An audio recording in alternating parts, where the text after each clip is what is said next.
Hey!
Look who we have here. I've been doing some learning of my own since then, and will happily pass it along to you.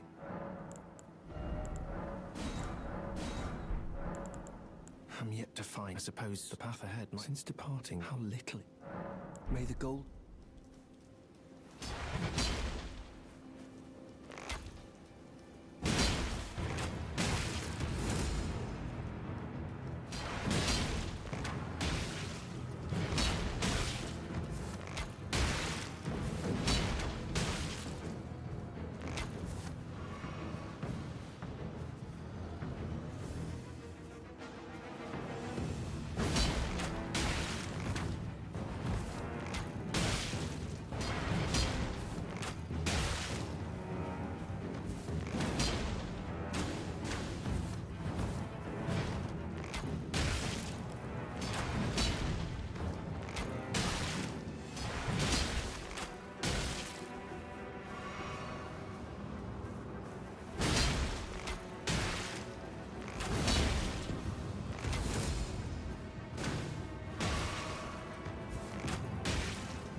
Okay, it's been an hour.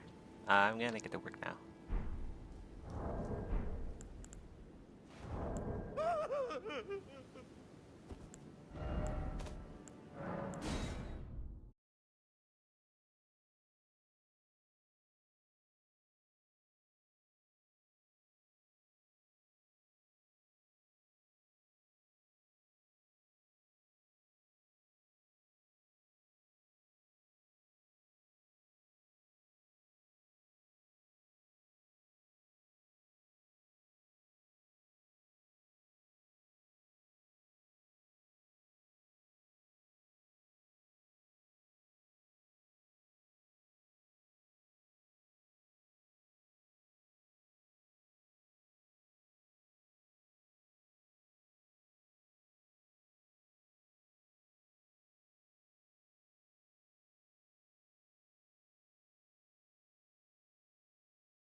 Interesting stories. The first one, Space Marines 2, a game a lot of us are extremely excited for, has had real bad news. It suffered a devastating leak of a full game build, which does mean full plot leaks and that kind of thing are going down. So that's pretty serious. Second then, Warhorse Studios are just a few months away from releasing Kingdom Come Deliverance 2, and they're giving the game away for free to some people. It's kind of neat. And then finally, a bit of a drama because a brand new popular game is popping off on Steam. It's called Once Human, but it's Eula. Its Eula is causing a hell of a lot of panic. On face value, it absolutely does look pretty spooky, but what I can do for you today is break it down and make sense of the whole thing. Space Marine 2 then. The game leaked, Insider Gaming picked up on the story, and it's bad because this is not just a leaked beta build, a small bit of the game. It's not a vertical slice that's maybe being used for demos. No, this is the entire game build. The whole thing has leaked. And as reported by Insider Gaming, according to people who have played the build, it's around 75 gigs and it is fully playable apart from having some missing strings and placeholder assets. It also includes server binaries, which does mean that you can just play the leaked version with friends. Of course, it's probably not something you'll want to do because this is a version of the game that's not finished. Now, we have seen big leaks like this before, like full source code leaks. Take Half-Life 2, that was an absolutely crushing one for Valve. Of course, more recently, we had the likes of The Last of Us Part 2.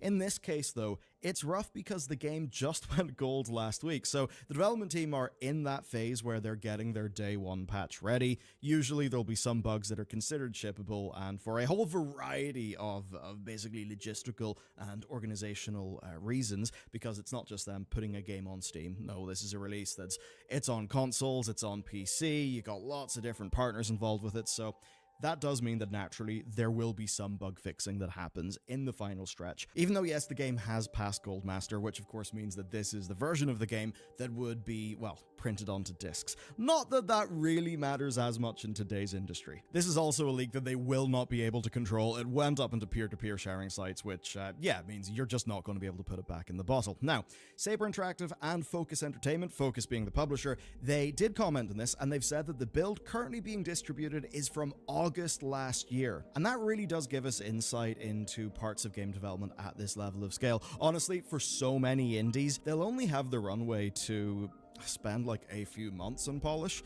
This is a situation where, yes, the August last year version of the game, it had some placeholder assets for menus and stuff, but the core of the experience is what will be there on release day. That just goes to show that when you've got a real big game like this, they clearly want to get it right and not rush the thing out. That's of course something we know because they've delayed this specifically for polish, which is totally a good thing. Anyway, it now does mean that videos will be about the place. You might see some spoilers, and that really does suck. If you're like me and you played the original game, then you might remember that Titus was left in a little bit of a sticky predicament with, I believe, with Inquisitors. So to find that out via random tweet would absolutely blow. Now, for Saber and Focus, this is going to be a massive pain in the arse. The good side is that core development staff are probably not going to have to do anything here, right? I mean, it's a build, it's out there, there's nothing they can do.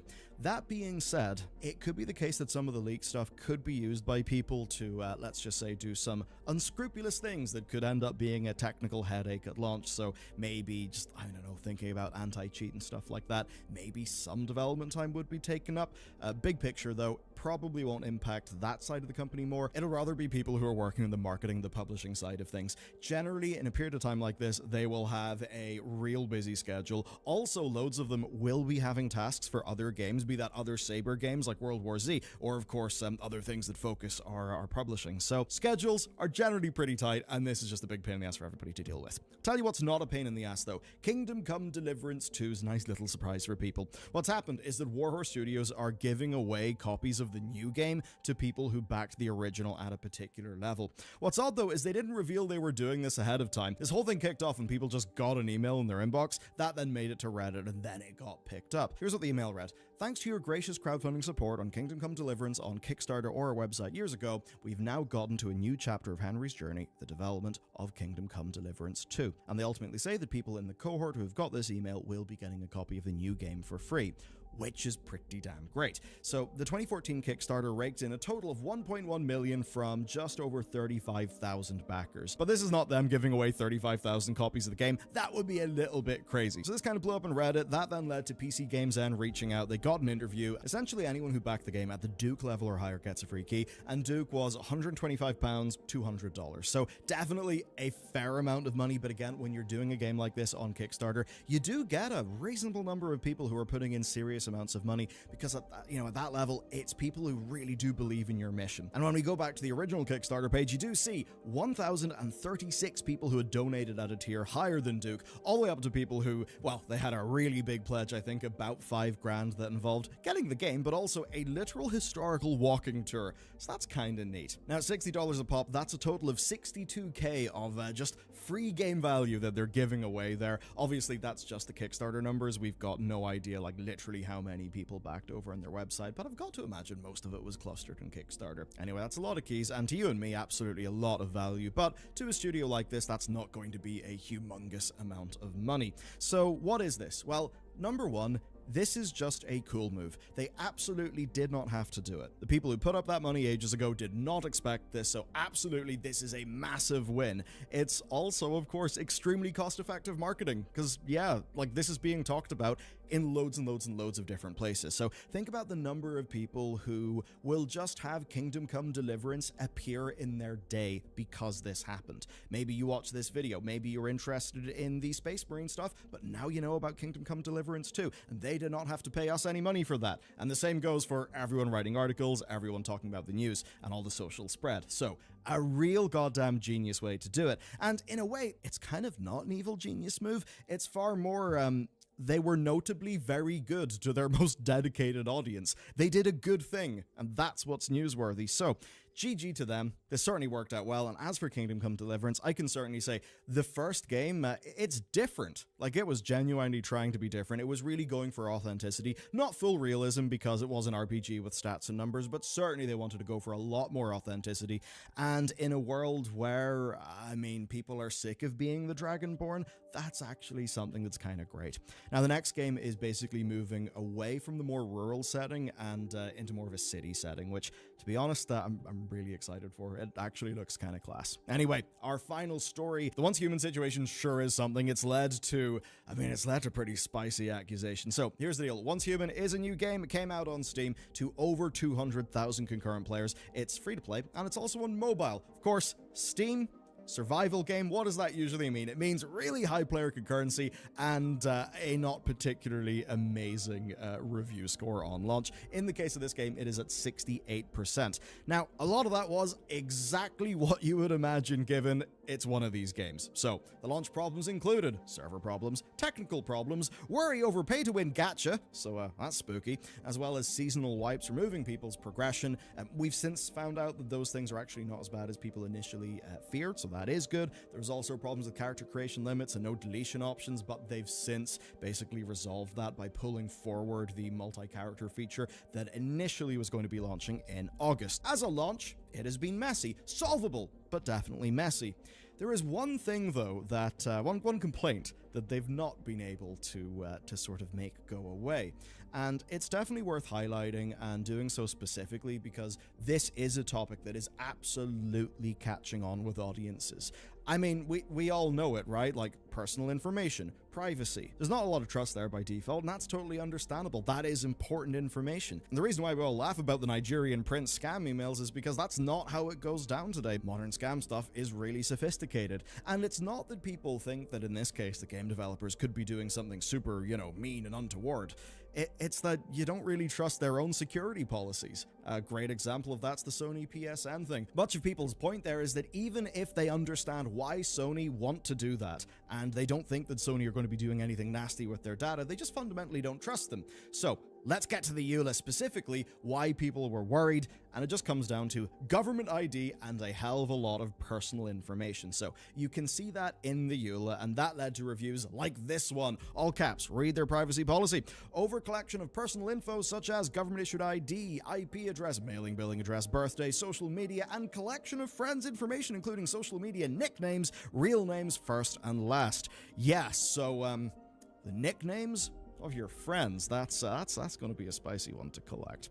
So that review is definitely putting things starkly. It's kind of saying they're getting everything shy of your social security number. So in glancing at the EULA and looking at that review, you can absolutely see how a little bit of policy has absolutely sparked genuine fears that people have. Question then is, how would they be doing that? How would they somehow find out the strange nickname that you've got for your friend? Well, Steam does not have that data. Your passport is not just sitting there on a server, right, that games involved with. That's not going on, and you don't have to use the NetEase launcher for the game. In fact, on Steam, they have a policy, right, that your software cannot do things that this person, the reviewer, is afraid of as regards to scraping data, right? So this is what Valve say under the heading of what you shouldn't publish on Steam. Applications that fraudulently attempt to gather sensitive information such as Steam credentials or financial data, for example, credit card information. So the sort of malware-style scraping that is against Valve's rules. That's certainly good to know, but again, Steam is a very, very big store, and, problems can slip through, right? It has been known to happen. So, in this case, right, announcing that your game is harvesting data and getting users to agree, that's not protection against that rule. And that basically means that the person who can provide that data to Starry Studio is you. Valve have got that rule, and let's be real, playing this game in Steam, how are they going to get your passport? Like, what are they going to do there? Is there literally, malware? Because if there was, then that kind of would fall under Valve's policy, and it is a game that could be removed. So if you don't give Starry Studio your passport, then they just won't have your passport, right? Just about nobody gives their own government-issued ID and the details of acquaintances to a game company, unless, of course, it's a very specific user verification issue.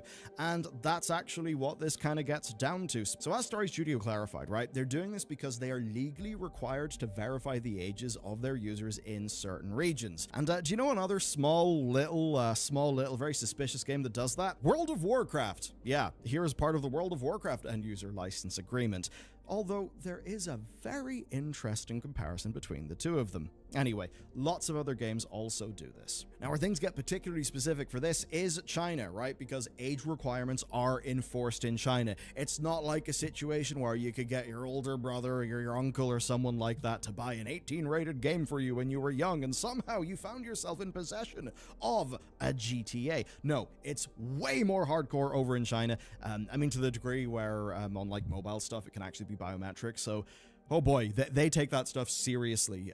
Essentially, they limit access to games based on your age, based on the day of the week, and a fair few other things. And I suppose the difference is, yes, it's not the case that a 14-year-old is supposed to get themselves a copy of Grand Theft Auto, but the way that that's enforced in lots of countries, at least in mine, would be penalties to basically employees in stores breaking that rule. It's not something that's actively enforced. In China, though, it is actively enforced because, well, it's a government that's happy enough to actually intervene and to quite actively regulate their industries. If you want some insight into why the likes of NetEase are quite globally diversified in terms of their investments, it's because they are businesses, and they're businesses that are pretty damn exposed in terms of risk to regulation in China. So that does mean that they want to be spread out all over the place, and it also means that they want to be really, really watertight when it comes to their age verification systems.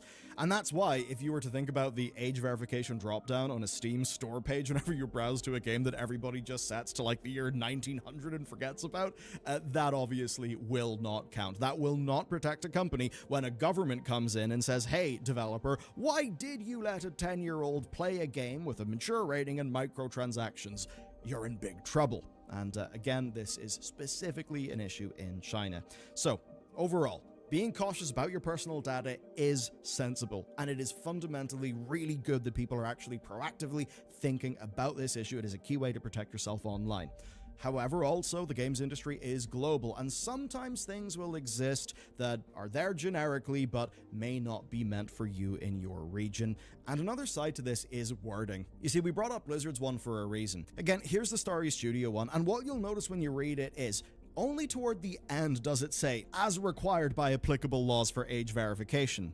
The as required is doing a hell of a lot of the work there, and by the time somebody sees as required, they've already seen the long list of things like passports that they don't want to be giving over to a random company for no good reason. With Blizzard's version, it's just far better written, right? Here's what Blizzard says. In some very rare, specific, and restricted cases, we may ask you to provide a partially obfuscated copy of a document or government-issued ID to verify your identity, location, and/or account ownership to comply with our legal obligations. When photo ID is provided to us, it is normally deleted as soon as the verification is complete or after 30 days if the case was not addressed within this period of time, unless otherwise required to establish, defend, or exercise our legal rights. So, compare those and you see a massive difference in presentation. Now, I've actually, at one point, given my passport to Blizzard. Yeah, and the reason why is pretty simple. Back in the day where WoW accounts just got hacked quite a lot, mine did, and they basically wanted to do a proof of identity. For something like an MMO account where you could have been playing that for years and years and years with thousands of hours, that's, a pretty big important thing. And at the time that meant I was perfectly happy to say, okay, well, here's a bit of my passport.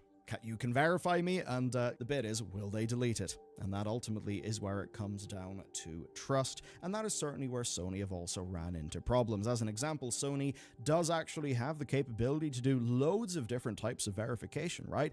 But they do that with a contractor. So it's the case there of how much stuff is retained by Sony, how much is retained by the people that they are contracting to actually do the verification services, and then how safe is that company? So it's one of those things where ultimately it's good to know and understand how these things work, because sometimes there'll be something that looks like a red flag.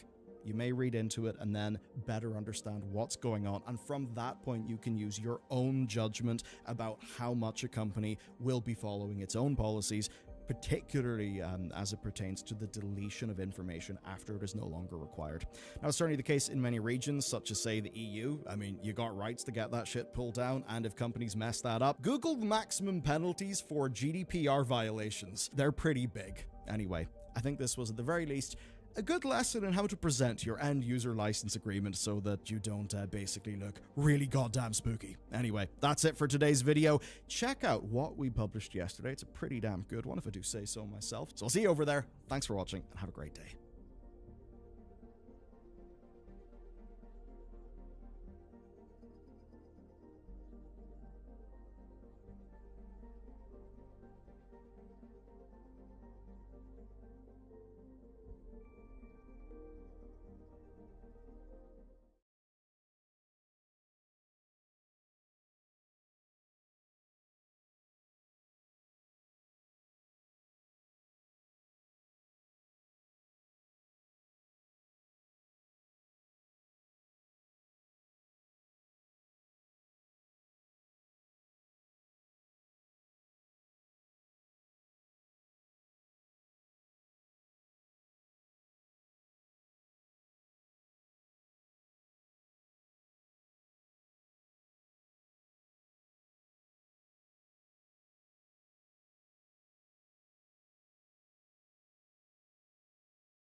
Guess what? EA just got schooled by its own players. It's pretty fun. Apex Legends' Battle Pass. It's still earnable with in-game currency. You know, all of that stuff that led to 60,000 plus negative reviews? Well, some things have happened. EA's plan to squeeze a bit more money has been kind of crushed, but also kind of not.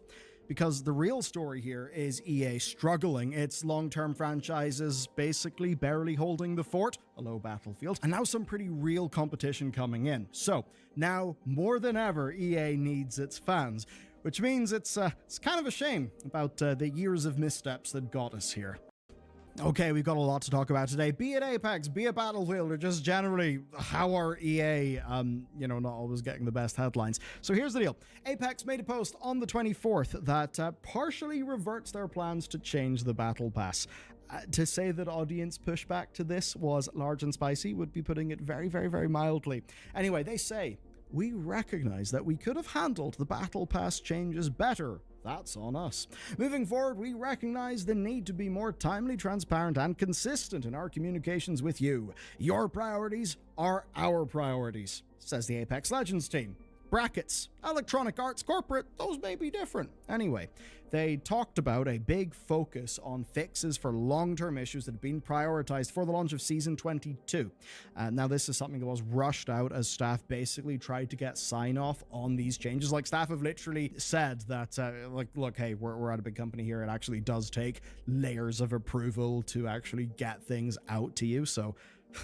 yeah, that's fun. But anyway, here's what's happening. The Premium Battle Pass will now always be available for 950 Apex coins, which is the same as Seasons 1 through 21. It still will be, though, a 6-week season at 60 levels. But it will have 92 rewards, including 1,300 premium currency, 1,200 crafting materials, 14 Apex packs, and 10 exotic shards. And of course, the big thing, that you will be able to earn enough currency in one battle pass in order to get the next one. So that'll be good news to people. But of course, EA still does want to make some of their money, so there will be the option to purchase the Ultimate or Ultimate Plus battle pass with real currency. So the former, merely Ultimate, plebeian, embarrassing. Ultimate. Ugh. Should get Ultimate Plus anyway. No, what it is Premium Pass and instant rewards. Love some instant rewards, don't we all? 8 free Apex packs and 1,200 currency. Of course, for the patrician class, for those who are well-to-do and, of course, are more valuable humans.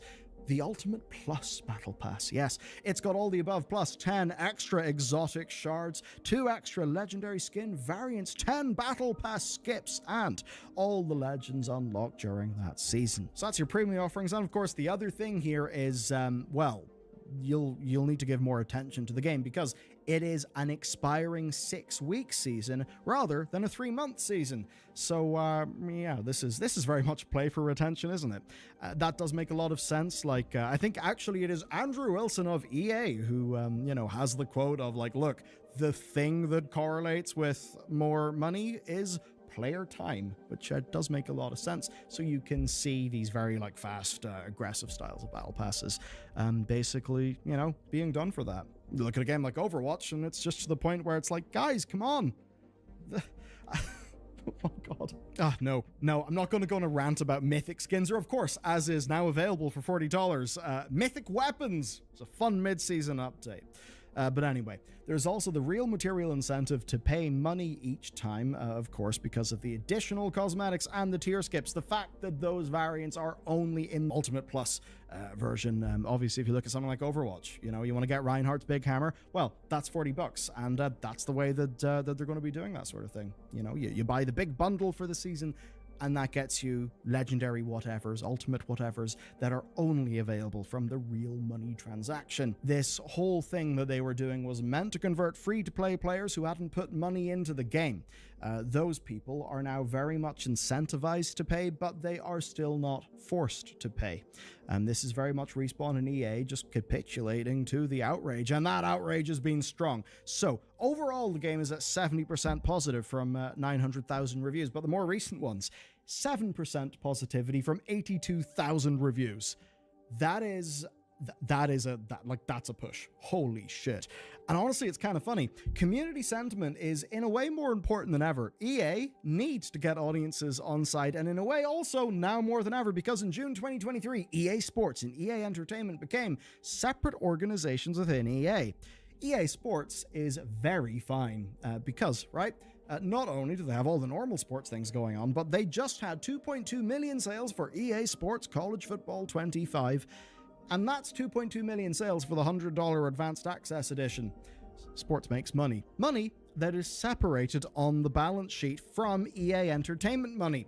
That's kind of the fun thing then. EA Entertainment is very much not really going to be as propped up by sports numbers. And that of course means they're trying to find ways to get more revenue from people and to keep people engaged. So they've obviously got first party, big premiums like the Jedi games, like Dragon Age, maybe the odd EA original or something like that. But the thing that matters the most is their live services, which have had interesting and tumultuous times. First thing, The Sims 4. Sims is absolutely humongous. It just doesn't really have a Venn diagram that intersects with most of us. But Sims 4 is it's now free to play. A team is actually assigned to work on core features and basically support for long-term structural problems. There is like a new Sims project, but that was very much framed as being far, far, far away. And, you could have said Life by You could offer some competition to that, but Paradox killed that. And then, of course, Apex, which has been focusing on trying to get their revenue up, basically after they have not been able to come close to their lifetime peak.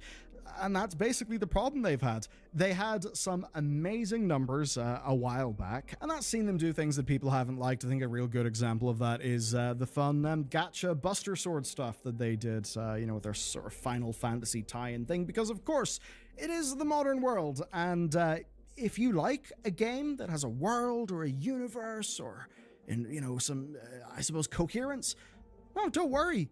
The brands are going to invade. But let's take a look at some numbers then. So broadly, right, the pattern is the same. High at the start of a season with some peaks during events and, broadly a decline during the season. Does make a lot of sense. And that's something that's layered on top of the longer term trend, which is lower numbers over time. So let's take a look at the chart. You can see that post July 8th, there is, there's increases during the first weekend after, then continuous trend of decline towards the end of the season.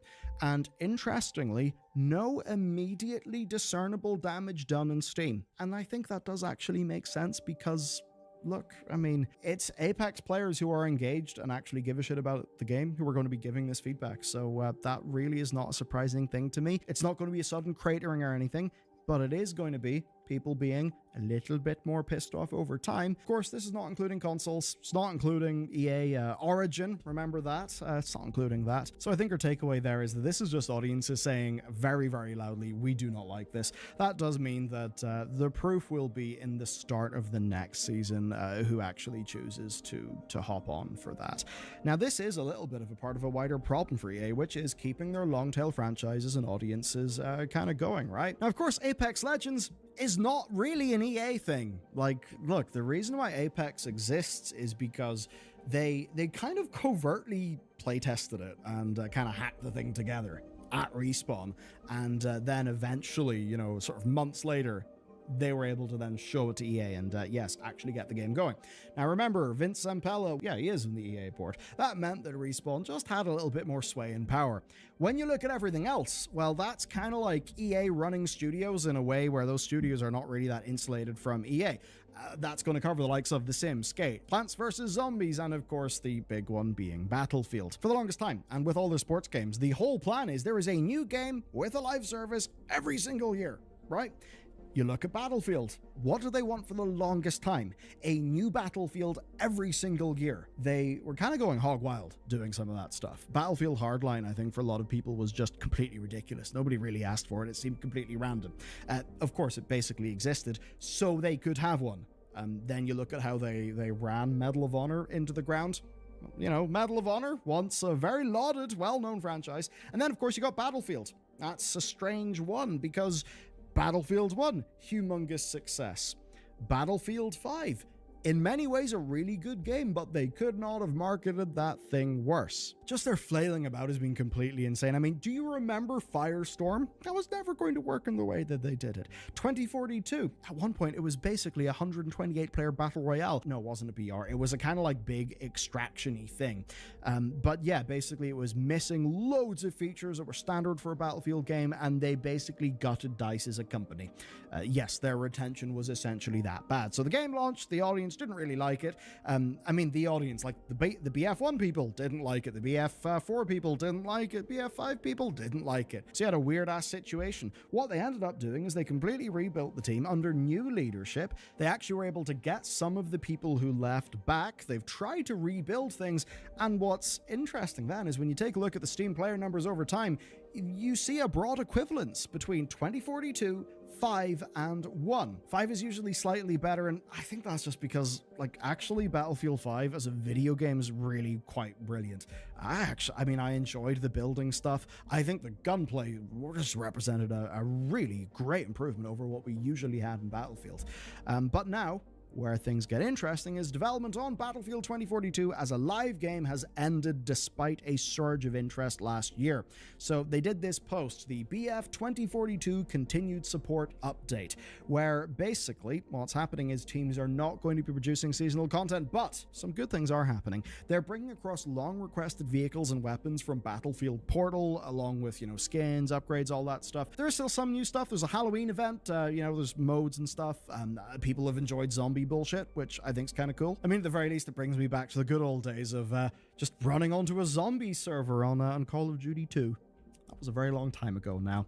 But yes, basically, otherwise, 2042 is now just going to live in the same holding pattern as 5 and 1, which then makes you think, what the hell are DICE doing? What are they working on? Well, them and multiple other studios are doing the next generation of Battlefield experiences. That's obviously how Andrew Wilson, CEO of EA, would put it. But it's widely believed to be a classic multiplayer Battlefield suite, a single-player campaign, and a free-to-play component, all pretty much existing on the same platform, the same core, coming at the earliest 2025. Problem is, for many people, 2025 could be a little bit too late. They have been burned too many times, and I think in too quick succession, to actually still be fans of the Battlefield series. And that means they were probably pretty damn interested in Delta Force Hawk Ops. Yeah, that's, it does kind of sound like a mobile game, but no. What it is a game that is explicitly being modeled on Battlefield. We have seen, as to do the obvious example, a bunch of Jack Frags videos, titles like Delta Force is good, Battlefield finally has some competition, which, you know what, is all good, positive stuff, all stuff that I want. In terms of what it is, you've got Havoc Warfare, which is just the kind of like big Battlefield-style gameplay. There's an extraction mode and a campaign, with the campaign being based on Black Hawk Down. So, kind of interesting to see if they're able to do that right. Anyway, free-to-play, first-person shooter, squad-based gameplay, lots of weapon customization, just, proper big-ass point capture, modern military shooter. And funnily enough, it's a brand from 1999. What happened here is Tencent, it's Tencent. They purchased the rights from Embracer. Embracer, of course, got the rights from THQ Nordic. So the campaign then is actually a remake of the 2003 Black Hawk Down-based entry into this franchise. Havoc Warfare is basically the breakthrough mode of Battlefield, and Extraction mode is, of course, a Tarkov-alike. But maybe spicily for some people, it is copying the specialist system from Battlefield. Yes, individual specialists with gadgets that are unique to them. Yeah, it's that, and it's a Tencent developed free-to-play game, which certainly does mean that there will be some concerns, especially because it's pretty easy to do your open beta and not include all of the things that people may not like, such as how you're going to monetize the game. Tell you what though, there is actually some competition here. The industry always loves to compare Call of Duty and Battlefield, but Battlefield has never came close to Call of Duty in terms of sales. They are pretty damn different games, and now yeah, Call of Duty has had some modes that have got like way larger maps with pretty damn big team sizes actually, but even those, they're just not Battlefield. My perspective is mainly a Battlefield 2 player. So, way back before all of the modern Battlefields and before the franchise really exploded. So that's the thing. COD's not really, it's not really the same thing as this. But in a way, it's actually been a while since we've had competition that I think is actually trying to do particularly the Battlefield thing. Obviously, there are milsims and milsim-like games like your Squads, your Hell Let Loose's, but I think to go more specifically to Battlefield, you're looking at Frontlines, Fuel of War, MAG, and BattleBit Remastered. Of course, Frontlines and MAG just completely failed, and BattleBit, look, it was really big at the start, but now it's got a smaller average player size community than 2042.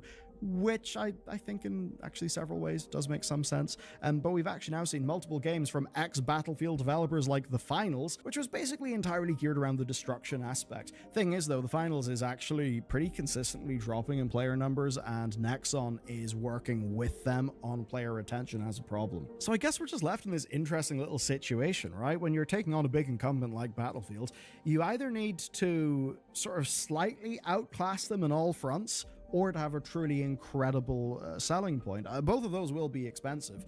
In either case, Tencent can afford that, but I mean, it's the return on investment and how they will try to monetize that. But thinking about those requirements in Delta Force, well, Delta Force does have large-scale warfare, but it's not the traditional conquest mode. There is class-based gameplay. Like, the specialist system didn't go down well with people, so I don't know, a bit suspicious about that. And free-to-play, which does mean approachability, it does mean scale, but the monetization is unclear, and I do not think people will be particularly trusting. So I think with Delta Force exploding, well, it's because of what that beta is. I think it's because of a lot of the pent-up desires of that community. Do I actually think when it is out with its full monetization and everything, that it will be some surefire like thing that's able to dethrone Battlefield? Honestly, no, I don't. I just don't think they'll be able to get the monetization right. So yeah, is the excitement because Delta Force looks good, or is it because Delta Force looks a bit closer to people's imagined ideal of a Battlefield as compared to 2042, or is it just that it looks like a Battlefield and it's not from EA, so that's good? And I guess that's really the issue that EA face most of the time. In Apex, in Battlefield, and The Sims, there is competition coming up. Like, yes, Life by You may be dead, but hey, Power Lives is still there. Like, I just think to myself, there are so many people who are lapsed Battlefield players, and I think Delta Force will be able to tap into that, and that's why I think it popped off in the way that it did. Do I think that means it's a surefire success? No. And actually, when I look at all of this, I just kind of facepalm and think, guys, you've got different flavors of Battlefield. All of those games can exist, right? That's kind of the problem with EA's old way of wanting a new game every year, a new game every 2 years, because look, what they tried to do was to have a new big COD competitor every year. So they were like, we're going to do a Battlefield, and then a Medal of Honor, and then a Battlefield, and then a Medal of Honor, and funny enough, in doing that, they almost killed both of them. GG. But look, Battlefield 1 actually gets loads of players. What would happen if they tried to support that game more? Add some more content in. That's one thing. Battlefield 5. Very notable game, because with 5 it was pitched to be a kind of like through the years Second World War. That's why at the start you had parts of the war that are actually not what people think of when they think of the big movies, or at least the big Western movies. But when you actually look at the content support for that game, it's like, all right, I mean, yeah, you got yourself into 1940 and stuff, and then you're like, bam, bam, they just kind of jump ahead, and they don't really cover, I think, the Eastern Front properly, and you just kind of like feel that, okay, I get it. You did parts of, like the African campaign, stuff in Europe, as well as like, in the earlier days. And then you just jump to the Pacific Theater, which, hey, I mean, great. That was good content, but it just didn't feel like it was the whole experience it was supposed to be. And I guess so many of us look at all this and we think, isn't it really funny that as soon as you guys switch to doing a live service model, your games just become worse supported? Bit odd, because back in my day, I paid for my maps. Funnily enough, it meant I got loads of maps and was a really happy player of Battlefield 1. Anyway, I almost just think some of this, it's like the problems Creative Assembly are facing, where, yeah, they do Troy or Pharaoh, but what about all those people who are playing Medieval 2? Like, the thing that they're struggling with in terms of competition is people already like things that they've done before. I don't know. So yeah, I suppose it's Battlefield. What does that mean? Well, you probably want something set in the Second World War. Given the series' history, you probably want a modern military game. Turns out Battlefield 1 was actually really, really damn good, so we'll have one of those as well. Could we not just take these things and maybe progress them, make them better? I don't know, I think it would be kind of sensible. You look at Battlefield Portal, and I think when you look at Portal, you think, oh boy, you have the technology. It's just, can you pull that together into product that will be compelling and that will actually be targeted at people who already like Battlefield, right? Like, I think the most growth Battlefield can get is from getting Battlefield people to play Battlefield. Because my god, in today's industry, it is going to be so hard to get new players from completely different games. No, you gotta go to us 30-year-old, odd, ancient, decrepit people who played Battlefield. An old man's game, not Valorant. No, Battlefield needs to be Battlefield, made for the Battlefield fan base. They forgot that. They kept on forgetting that. And as they forgot that, guess what? We fucking left. That's it for me. Have a wonderful day. I'll see you next time.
Welcome back, team. Microsoft is having a hell of a time, and absolutely not in a good way. Phil Spencer, he's probably going to need a vacation because he's got a triple whammy of just fun bullshit. Well, for him. So one of them is mass unionization. Bethesda and World of Warcraft developers are banding together. Now, mostly, right, in terms of unionization, there's been talk of QA teams.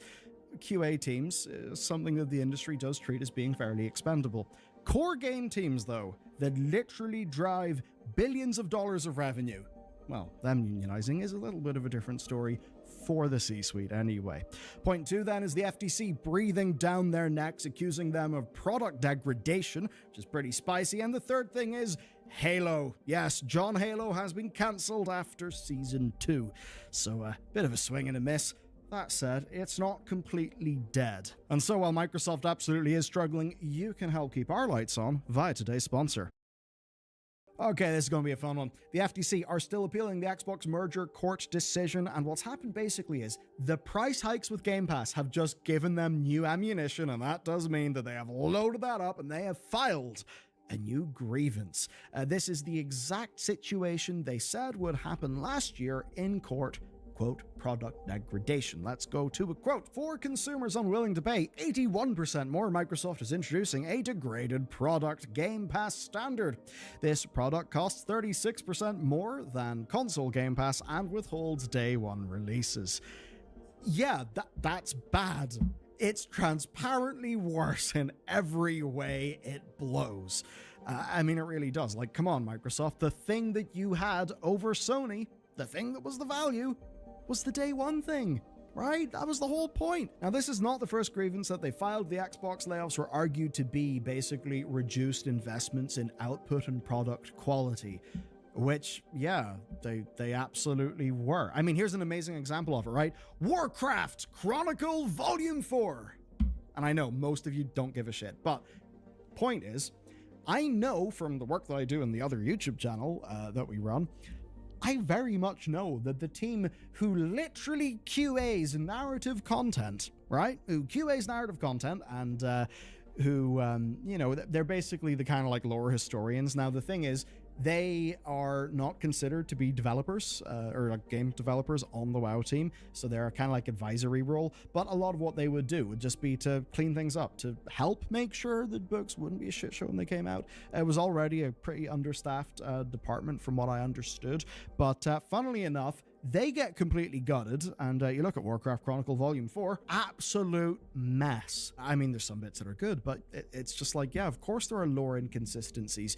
You literally fired the people who were sort of responsible for lore being consistent. I mean, God, if I was the FTC, maybe I would call that a degraded product. Anyway, timing-wise, what they did with Game Pass obviously lines up with Call of Duty, right? This was actually called out in court by Xbox as an event that would not result in a price increase, right?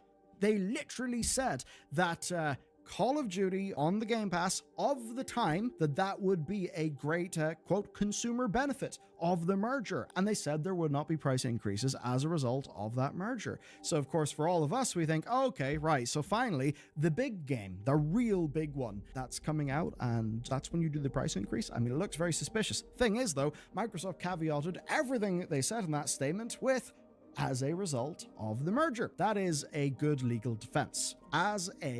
Those two little words are doing a hell of a lot of heavy lifting here. So the argument here can be that economic factors outside of the merger are the cause, and the whole point is, as basically, this is all going to be impossible to prove, unless you could get your hands on like an email between executives that just outright confirms it. Now, of course, Xbox have responded to this grievance. They say that the FTC is wrong, that they're misleading, and that it is, yes, misleading to call Game Pass Standard degraded. And they claim that the bundling of Xbox's paid multiplayer services, $9.99, to the removed Game Pass for console version, that retains the value of the product, and that the new Game Pass Ultimate's price point is matched by the value of them releasing more games day and date, especially Call of Duty. Ultimately, though, they argue it's common for businesses to change service offerings over time, and when you take a look at some of the output coming out of Xbox, plenty of it is from stuff that's not Activision. So they can basically say like, oh bro, no, that's avowed is why we've raised our prices. It's definitely not Call of Duty. But look, basically the point here is they're disingenuous, yes, but they're not incorrect. You know, the Simpsons thing, you know, technically correct, the best form of correct. That's that's basically what the sort of legal system does, right? Anyway, Game Pass for console plus multiplayer did cost $20.98 a month, and now at $14.99 you are saving $6 by not getting day and date games. So I think because of that, it is pretty unlikely that anything will change in the appeal right now, because the legal coverage that Microsoft basically have from their caveats. Look, you see all those caveats, the legalese? There's a reason why that's all there. So this is in fact them getting great value for money out of their lawyers.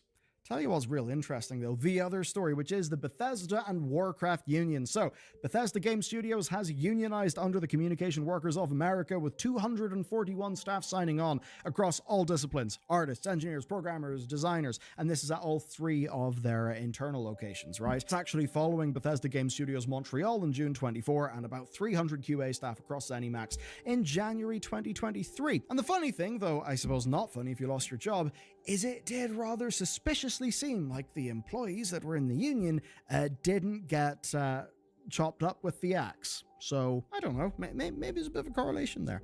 Only days later, then, the entire World of Warcraft development team unionized. Now, that's something I'm quite happy about, because the Warcraft team has had health issues at points in the past, and, it was bullshit and stuff. But what this is a wall-to-wall union. It's QA, art, sound, design, engineering. They are called the WoW Game Makers Guild, WoW GG. They're under the Communication Workers of America. They say their intent is for a democratized workplace, which will certainly be great if you're some sort of manager at Microsoft. You'll love that. You're like, oh my god, oh no, the people have formed a democratized workplace. What are we going to do? IGN interviewed the founders, and basically the key issues were pay equity and work from home stuff. Of course, work from home stuff, that's actually been real significant from the top with Blizzard. Now, we don't know what it's like for, for their current president. But basically, there were all hands with Mike Ybarra, where Mike Ybarra kind of made a big tit out of himself. Some of that was regarding, flexible work stuff. So that's kind of what they're doing there. Now, in the layoffs, the dev staff were less impacted. Basically, WoW seemed to be safe. I mean, some people were lost, and departments that do support Warcraft development, such as CDev, well, they did actually see quite substantial losses. But certainly, it's not like if you're in the Overwatch 2 PvE team, in which case you were basically definitely gone. Per IGN interviews, here's where it gets interesting. The organizing of this union began in 2021, right? It basically started with the whole harassment suit, spurred on by just walkouts and everything that happened. And one thing they say they hope is that with WoW, like as an entire, development staff, if they're unionized, then that could help other games. Say Apex, say, whatever, right? Like those game teams who literally do carry the financial performance of, well, I was going to say carry the financial performance of their parent companies on their back. And if you're working in Grand Theft Auto Online, sure. I don't think the World of Warcraft devs are carrying Microsoft on their back, but certainly they are carrying a very substantial amount of what Blizzard, tosses into the pot on their back. They're extremely important. So look, they're going to have a lot of clout here. Now, IGN also confirmed that an ActiBlizz QA team of 60 people in Austin who work on Diablo, Hearthstone, and other ones have unionized as well. Of course, man, Blizzard QA, Austin. The Austin office just got cut to flippin' ribbons. Absolutely just, demolished with layoffs. Awful. Now, per their agreements with Communication Workers of America ahead of the merger, to flippin' other ones have unionized as well. Of course, man, Blizzard QA, Austin. The Austin office just got cut to flippin' ribbons. Absolutely just, demolished with layoffs. Awful. Now, per their agreements with Communication Workers of America ahead of the merger, Microsoft has voluntarily recognized the union here, the unionizing moves in all cases, and that means that they're now going into bargaining with Microsoft, the unions that is, to basically get details of what the union contract is going to look like. And that is the kind of thing that can take a long time. As an example, the ZeniMax QA union have not finished their own negotiations yet, but they've also got some big wins. So these include getting contract workers hired with pay bumps, with paid holidays and sick leave, which is freaking awesome, and then securing contractual protections about having a say in the integration of AI into their workflow. I think that's the bit that's important, because the problem I think with AI is we've had this strange accelerationism of it that's been, I think, really annoying and really detached from good product. So you got the grifters on one hand, and then you've got all the big tech companies basically racing with each other to do AI things, which, that's what leads to, as an example, Microsoft making such tits out of themselves with the whole Copilot Plus replay thing, and that sort of thing's frustrating. Now, to talk about like AI being useful in a workflow, well, currently I'm doing a bunch of stuff to automate parts of my inbox because I've actually worked out some really powerful workflows that lets loads of stuff just happen by default. Well, not to jump too much into details and stuff, but basically you can do like human in the loop stuff using automation platforms, be it, your Makes, your Zapiers and stuff. So that, of course, human oversight is there, which is the thing that's important. And then the other side is some parts of the video editing workflow where basically the AI-based voice like transcription stuff is really good. Now that's quite useful. Having a transcript for your video, pretty useful. It's, as an example, really good for having like multi-language, like captions, subtitles, that sort of thing. Another thing is just, it's actually enabled some video editing workflows that just save loads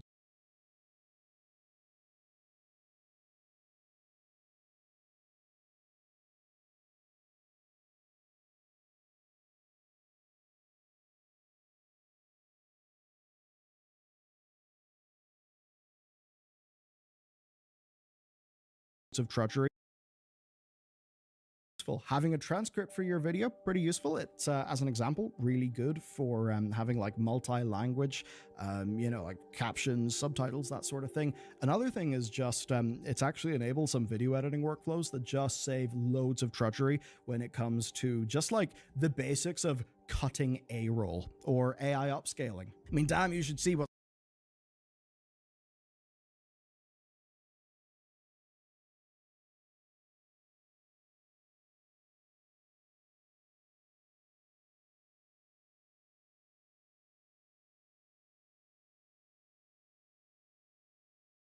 some of the anime people have done with H.265 and some interesting upscaling workflows. Anyway, right, thing is, as a tool, if it's wielded by people who are grifters, who just want to integrate AI for the sake of AI, it's going to be a nightmare for the people who've actually got to do the work.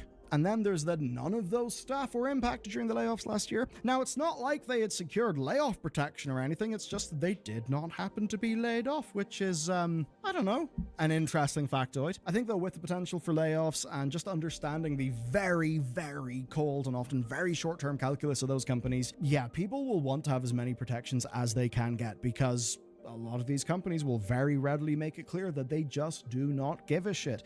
And it's one of those things, like, I mean, basically, most small, medium businesses, they often kind of will care.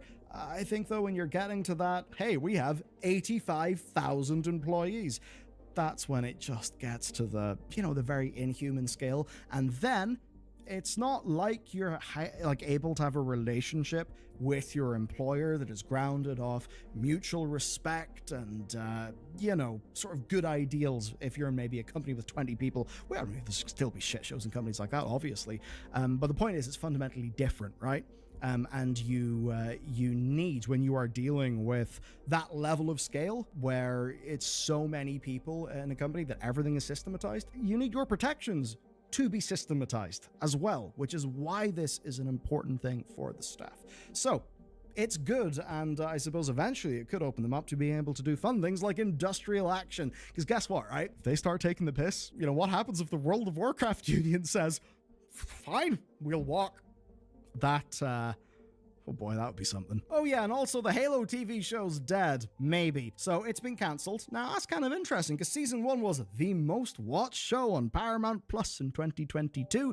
It was critically panned. It was hated by fans. I haven't watched it. No, I haven't watched it. I have watched season 2 though, because people said it would be quite a bit better than season 1. It did improve, but it was very obvious that there was just things they couldn't do, They were going to do the Fall of Reach as a big thing. Now, I've played Halo Reach. They did a Battle of the Five Armies, where just, the Battle of the Five Armies starts.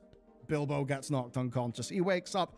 The Battle of the Five Armies is over. And of course, for The Hobbit, that wasn't a bad thing. That was very intentional. And that's the thing with Season 2 with Halo, because, yeah, they couldn't show the Fall of Reach properly. They couldn't. There's weird lore changes, like keys. I mean, he did kind of go out like a badass, but why'd you, I don't know, it doesn't really make sense to me. It was weird. It was a weird season. It was very bizarre. Now, there were some things that were good. Look, there are bits where I actually think Spartans feel kind of Spartan-like. I think Pablo did a great job. I think he's great. I like him. Writing, we have some criticisms there, but I think the actual cast, we're strong enough. It's just funny, though, that they cancelled Halo right as Chief got on Halo.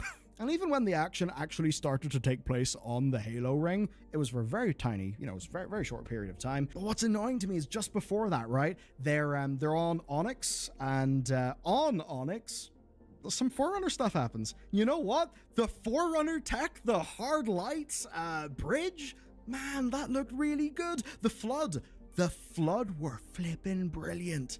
They actually did The Flood so flippin' well. I know that not everybody loved it, but I thought as like an introduction of The Flood, it was like, you know, S tier. I mean, I like the horror genre. I thought they were really well done. So it's frustrating to me because I could see some positive improvement, but I could also see that budget was always going to be quite the problem here. As for it being cancelled, well, let's just talk about that. So probably an expensive show. Paramount has continually underperformed as a company. They just sold for $28 billion, and as a part of a sale, well, cutting costs is very much a big deal, right? Now, Halo's been in development since 2005. At one point, there was going to be a movie with Neil Blomkamp, Peter Jackson, his name was bandied about. Season 1 episodes of Halo cost about $10 million each, $90 million in total, though The Guardian said that season actually cost $200 million. By comparison, Fallout's 8 episodes, though, cost $153 million. So yeah, I think money's absolutely going to be a problem here. Now, this was not just an Xbox thing. Basically, they were also working with Amblin Television. So 343i, Amblin Television, and Xbox are now looking for some new owners to make Season 3. And you can look at things, say, look at some of the Mario stuff that's happened. You could take a look at Fallout. I mean, Fallout's been a success literally for Xbox. I think the problem here, though, is this is an in-battle show. Yes, it does have, like, brand recognition, and, I mean, that's shown in how in 2022 it did top Paramount Plus, but it was a weak season. They changed things that just didn't make that much sense to change. Now, look, I'm not on team helmet on all the time. Look, I'm fine. I thought Pablo was great. Like, my problems were pacing. My problems were the way that they got around their budget. I think sometimes not really in the most creative way. Look, this is not going to devolve into a sort of full review thing here, but I just think there's a lot of baggage here, and if anyone is to pick it up, they would want something that feels like a reset, especially because things only get more expensive. And I mean, look, you're firmly into Halo 1, but I will say there is a time-honored way to make a cheap movie or TV show, and that is to ramble about in a random forest and have a bunch of spooky monsters. That is just peak B-movie. And you're doing Halo 1, so you do not have to do the most crazy stuff. Halo 1 is more of a contained, smaller setting. So look, scale it down. The Skybox will do enough grandeur, but look, scale it down, cut as much as is humanly possible, because you tried to hit way too much in the past anyway. If they could just cut things way down, make it be Chief Cortana on Halo, perhaps build up a few Marines, I actually think they could probably make a real good season there. When I look at Pablo's performance and honestly, like, yeah, some of their depictions of elites, their depictions of the Flood, I think that there's real potential there. And the reason why Halo frustrated me is because some things were so close to working, then immediately juxtaposed by stupid shit that made no sense. But anyway, that's it. Microsoft have had an interesting 2 or so weeks. Let me know what you think about them, and with that said, I'll see you next time.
New Suicide Squad season. Instead of putting the known villain Mr. Freeze, they gender swapped him, and now is Mrs. Freeze, who is a lesbian. The summary of the new season overall, it's so bad, it's funny. As you can see, we have the character, Mrs. Freeze. We also have a few skins. Science of Style Arkham Pack, so it's just the... Am I the only person who thinks that it might be a little bit stereotypical that every time they put a lesbian in the game, they make her look the same way? With like that weird haircut and they make her look masculine? That's not what being a lesbian is. It's a sexuality. It's not an image. Like, it's crazy to me how these people who are supposedly so progressive keep stereotyping everybody they're trying to represent. Fucking stop it. There's plenty of lesbians that don't look like this. I looked it up. I know this for sure. Outfit. Hey, I know this better than We anybody. also have Historic Cool Classic Pack. Do you like lesbians, Saint? I'm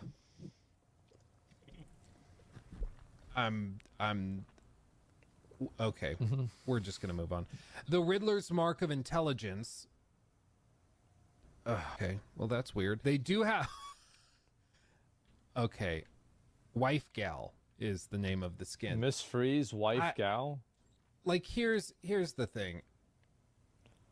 I'm all for pride. Like nobody's questioning that, but this has got to be one of the most like kindergartner art experiment outfits I've ever seen. Like this isn't, in no world is this fashionable or interesting. Like it literally looks like when you're in the character creator and you just do the like press X to random. I'm gonna be honest. I look at that costume. It's the same thing somebody said about that Sharon. Wow, bro. I look at that costume. That's the least gay thing in all of Suicide Squad.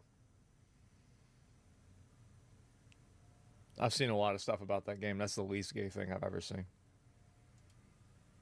That's what this looks like. You know, the character designs in the base game were really good. I don't know who they got to do these, but guys, it's what makes you think, like, was there just Elden honestly or no PvP? feedback? Did nobody give any feedback great. at all at any point in this? All Because you that's what gotta it looks do is like. I mean, dodge it looks and, like there's shoot just no arrows. feedback. Nobody was honest. Nobody said, Nobody thing can be ever. honest because people are afraid Make of if they're people honest rage about this looking stupid or bad, that they're gonna get painted as some kind of a bad person. That's the reason why. serious? Like, this is what you came up with? Yeah. This does a disservice to Pride. Like, if you Like- wore this to Pride, everyone would feel shame. You know, like, this does is look stupid. unbelievably bad. I'm at a loss. Okay, so there's that. And then, like, this one, like, you're gonna wear a garbage bag with, like, a little red... I It's like can't almost zoom out. One Punch It's Man. just bad. It's just bad, dude. I don't know what to tell you. It's just freaking bad. But the idea that you would spend $10 on that. $10.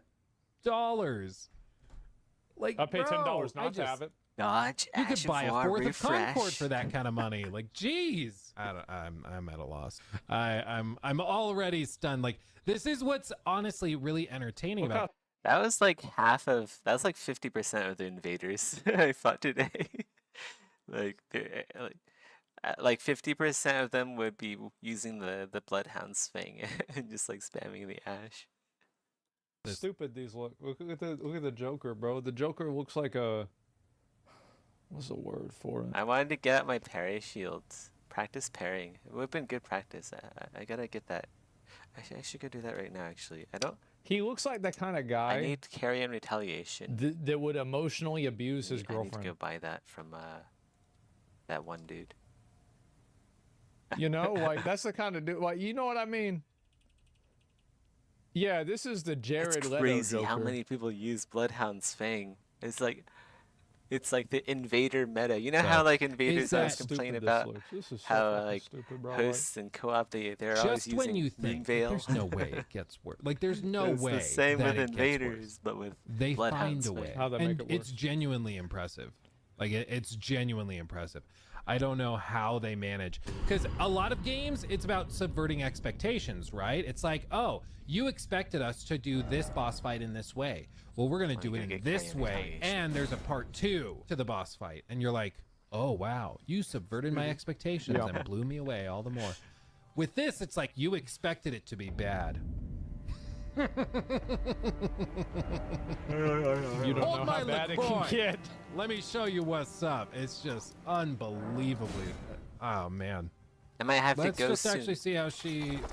Look at what it says, bro. Charlene's coming back, and I It need says to go make going on dinner. apocalyptic vacay in 3. It's already 5. It's I'd like 5:17 to issue an here. apology to all of the So maybe people that aren't I'll be on for millennials like another hour or for so, the damage that we've done to the maybe a culture. bit less.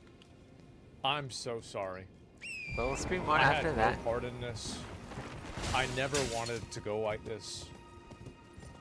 I don't know why we do this. Stands to be a great story. It's. I think it's just as pretty bad good. as you do. I promise. I've only landed like Let's just actually see how she. stuff like she that in plays. PvP once. I'm not a huge user of heavy Hello. weapons. Oh god. Where is it over here? Oh, it's over here. Okay, that's a cool ultimate. I need to do it next to them, but still. Okay. Boop, boop, boop. Oh We man. gotta get back in the swing of things, fam. Oh man. It's been too long. It's been too long. Or has it been long enough? I don't know. Up here. Wow. I don't know why they Thanks. decided to Like, make imagine playing this game instead of the first Descendant. Imagine, like, you have a choice. Jeez, You could imagine play playing 2 games and the you first decide, Descendant instead I'm gonna of, boot like, this up. Warframe or Destiny. this freeze, light on fire, and have a fire ability So because it sad. literally doesn't make sense. But whatever. This trash for real? Yeah. What do I know? I'm just the dumbass that spent $10 to get the character. Well, he write it off as a tax expense. It's okay. He's fine. Let's go by him. Like, who talks this way? I get that they're like imaginary characters, they're supervillains, whatever. But like casually running around the map, and it's like, oh yeah, we gotta remind people that this is like a character with a family and a wife that she loves. So let's talk about upcycling. It's just like, What's the upcycle? again, do they expect us to like snap in agreement? I just don't get it, dude. I need to, okay, I gotta turn my brain off. The more I try to think about what's happening to me right now, the less it makes sense, and my brain just breaks more. Like, you just can't think about it. You can't think about it, or you'll drive yourself mad. Washing machine? Congratulations on the opposite of dying.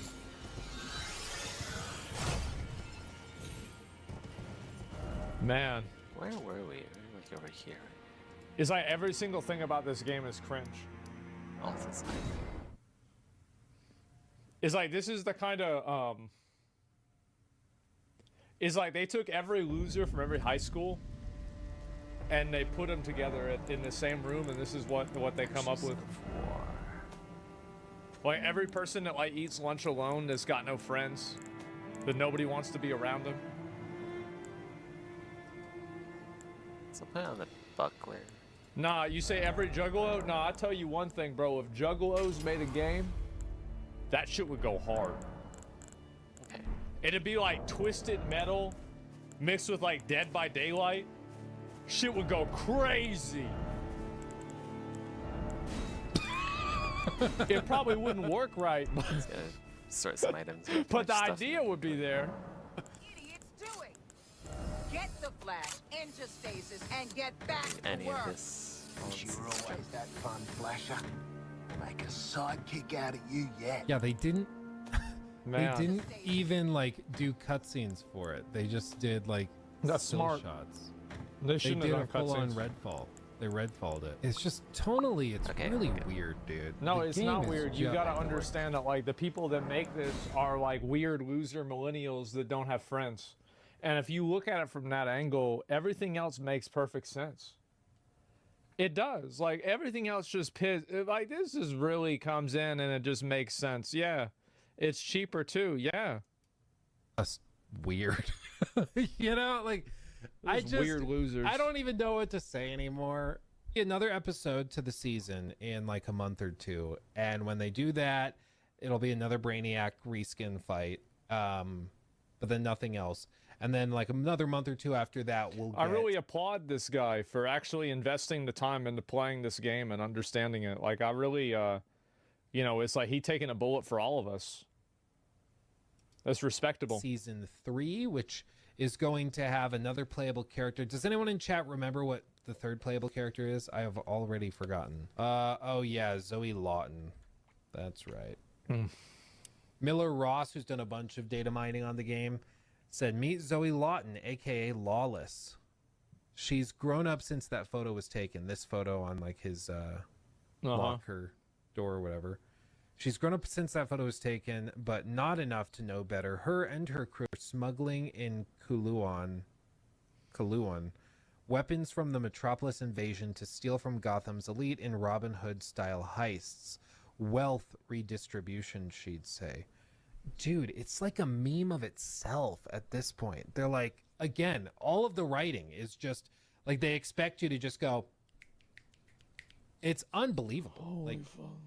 Again, they're supposed to be putting characters in that are like freaking badass and that you're getting super, super excited for. Well, they are getting super excited for those things because this is the way they think. Like, they don't think the way that you think. They're weird. And instead, they're Like, doing that's the this difference. stuff.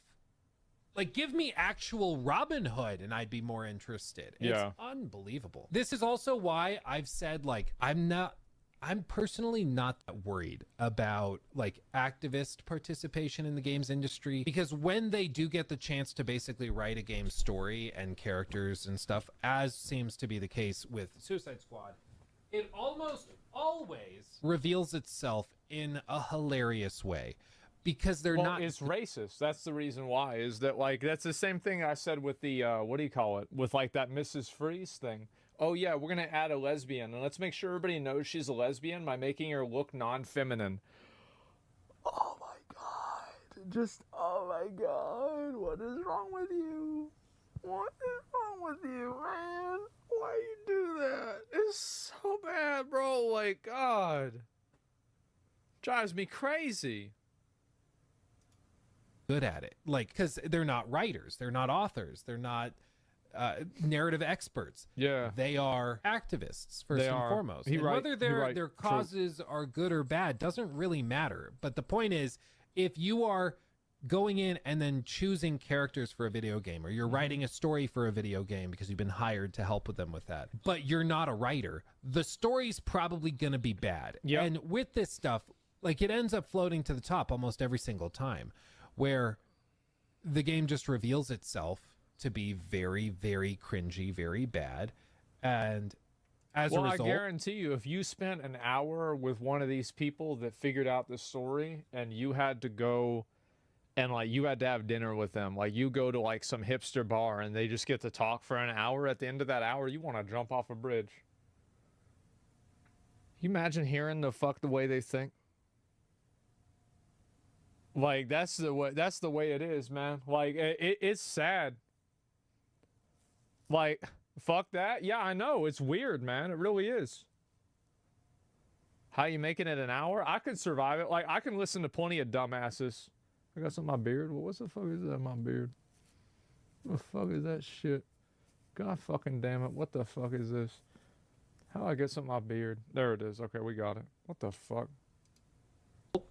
The market kind of adjusts it's just some cum. Don't worry about it, guys. It's fine. I was up late last night. for it. Like, this game, kind of just a pile of garbage, and as a result, it's lost them $200 million. So I'm just of the mind that generally this stuff will fix itself, you know? Like, it'll just sort of resolve itself, because they'll put out a bunch of garbage, and then it's like, wait, the game's bad? How could we have known? You know? It's like, if you had asked literally anybody about this, they could have told you this was going to end this way. But what they did is they wrote off, according to their earnings call, their CFO said that they were writing off a $200 million loss. This isn't an article. This is from their earnings call, which you're down to listen to. You're free to listen to. It's available in investor relations on their website. But the CFO and the CEO described how they have had to account for a $200 million loss as a result of the failure of the video games they've launched in Q1 of this year. Jesus. Q1, I think it's Q4 of their fiscal year. $200 million? It has absolutely lost them hundreds of millions of dollars. Like, Yeah, there you is gotta no understand it. Like, the people that write games like this are just weird losers that if you were around them in real life, you would just absolutely hate them. And they hate themselves, too. You got to keep that in mind as well. It's not like these people are happy. They're not happy. They hate themselves more than you hate them. It shows, yeah. And it's really disappointing to see them do this with their game. But at the end of the day, I think this stuff does work itself out, right? It's the free market at work. It might take some time. It's a big company. You know, it's slower to turn the Titanic than a Viking longboat. It is, sure. But eventually it will turn, and eventually things will change. Thank God. And look at this. Stellar Blade new outfit with photo mode soon. Wow. Jesus Christ. And she's wearing heels inside the pool? Of course she is.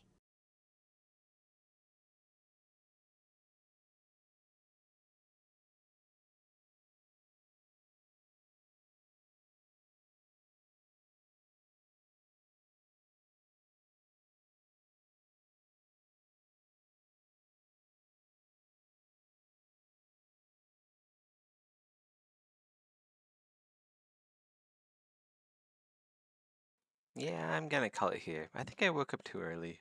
I'll be back later on tonight. See you guys. Just got like the rest of the leg to do.